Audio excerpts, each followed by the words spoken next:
What's up, Archons? I'm Flightless Pheasant, and today I'm going to be bringing you another installment of my Lore Bites series. This is a series where I try to break down the lore of the Keyforge universe, one topic at a time, in a hope to make it more digestible for those who may not know a lot about the setting. Today, we're going to be talking about Archons. The question of what is an Archon actually has two answers, one in-universe and one out-of-universe. We're going to start with the out-of-universe answer as it's a little bit simpler. The out-of-universe answer is that you, the player, are an Archon.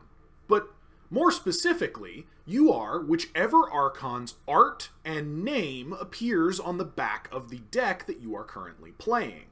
That's right, the name and artwork that are procedurally generated to go with each deck, in fact, represent a specific Archon that you will be playing during the course of your game. Isn't that cool? And that's why I start all of my videos with, "What's up, Archons?" Because I'm talking to my fellow players, the Archons of Keyforge. So the in-universe explanation of what an Archon is a little more complicated, but I'm going to do my best to try to keep it simple. The short version is that Archons are incredibly powerful beings that live on the Crucible and interact with all of the other species that live there.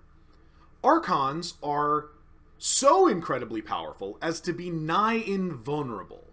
They are immune to all forms of conventional damage, and finding something that is capable of hurting them is a monumental task, which is why it's so impressive whenever it is accomplished. Not only this, but Archons are beings made of energy, and when they're young or neophytes, they are only able of manifesting in this energy form. It takes some time for an Archon to become strong enough to manifest in a physical form. And even when this does happen, the physical form the Archon takes is completely at their discretion. They can even look different to different observers at the same time.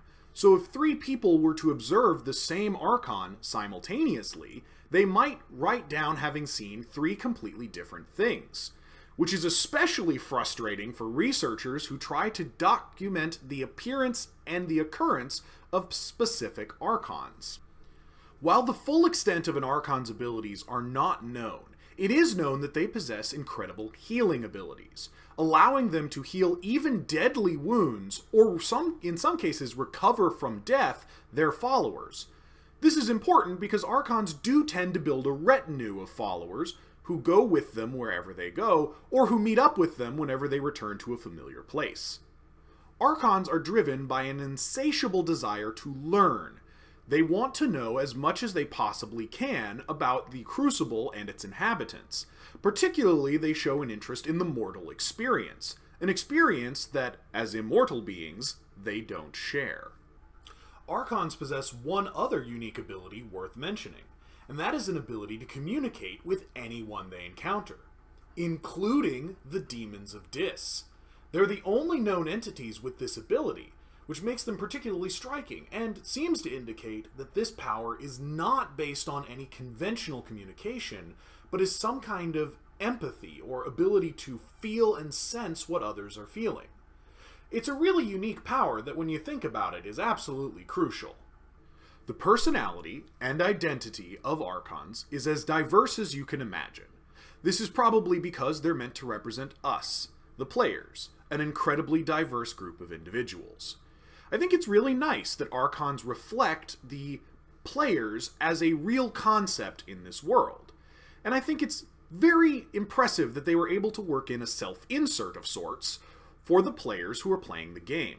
I always like it more when a game has an in-universe explanation for what's happening when I sit down at the table, and being able to look at the back of my deck and know that I'm here in a real presence to take part in this game has always been really satisfying for me. I hope that this video helped you get a better grasp of what an Archon is. Come along with me next time when we tackle another topic in the lore of the Crucible, so that you can hopefully understand the unique world that we all share. Until next time, later, Archons.